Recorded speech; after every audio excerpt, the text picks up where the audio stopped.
The Ontario Provincial Police announced the number of fatal collisions caused by distracted driving on the roads it patrols has increased 40% compared to this time last year. The OPP primarily patrol the province's highways and says it's recorded a total of 296 fatal crashes so far this year. Of those, 63 people were killed in collisions where inattentiveness was the main cause. This is compared to mid-October's number in 2023 that saw a total of 287 people killed in collisions, where 43 of those were due to distracted driving. I'm now joined by the Regional Media Coordinator for the Ontario Provincial Police, Sergeant Ted Dongelmans, to discuss the increase in distracted driving collisions. Sergeant Dongelmans, thank you for joining me today. Thanks for having me today. Now, what is causing drivers to be so distracted? Is there a main reason in a year we've seen an increase of 40% in fatal collisions?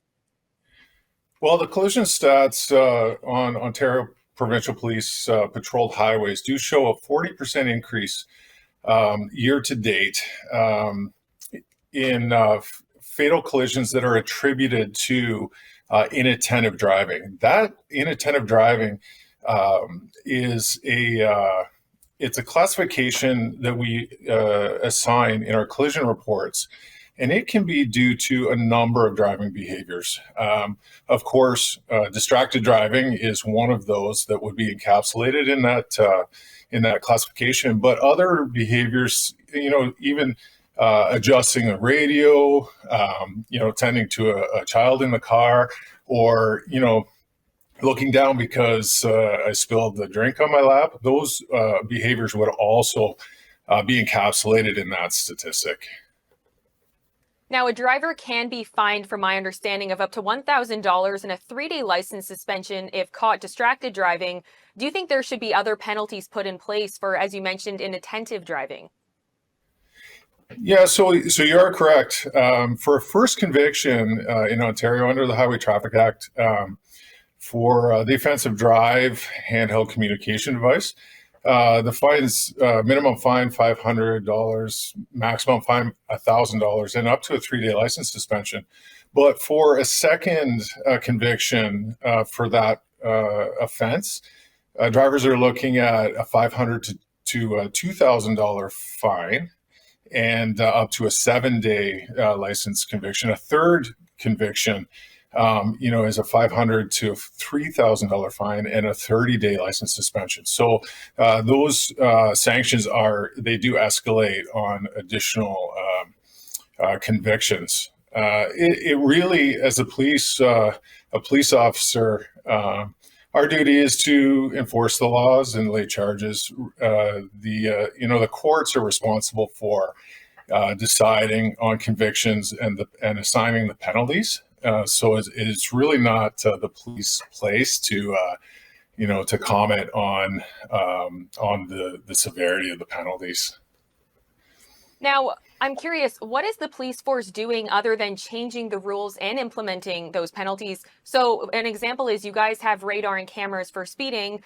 Is there a way to increase the search for distracted driving? Yes, and like I just talked about, it is the police, the role of the police to enforce the laws and lay charges. We don't have the police don't actually change the laws or the penalties. That's up to our elected officials and our governments.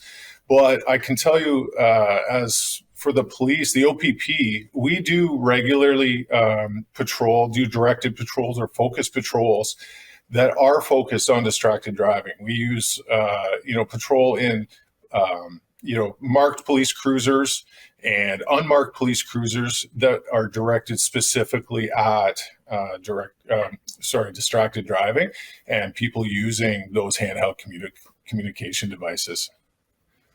Now, with the increase of technology in vehicles and more self-driving and collision technology, do you think that these features are causing drivers to be more distracted just because they don't really have to drive their cars anymore? They don't really have to pay as much attention when driving.